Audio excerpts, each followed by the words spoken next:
Hey there, I'm Sarah with WTI. If you've ever burned your tongue on your morning coffee, then this mug was literally designed for you. The Burnout Temperature Regulating Coffee Cup from LEXO.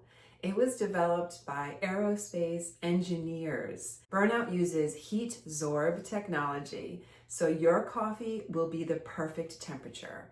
That means when you pour in your coffee or your beverage, even though it might be really hot, way too hot to drink, the heat instantly gets absorbed, cooling it to the ideal 145 degrees Fahrenheit. So you can sip it right away without waiting or worrying that you are going to burn your mouth. The stored warmth is then gradually released back into your coffee, so it stays at the perfect drinking temperature for hours.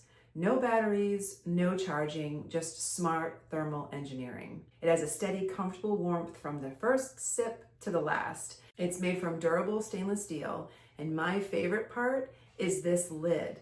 This screw-on lid minimizes heat loss and prevents spills, because if there's one thing I am, is clumsy, so I will spill my coffee.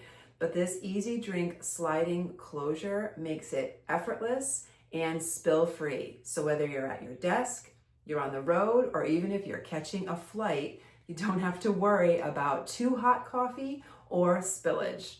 It's dishwasher safe, it fits in most car cup holders, it's made for everyday adventures, and you can use it for hot or cold. And that is my point of view.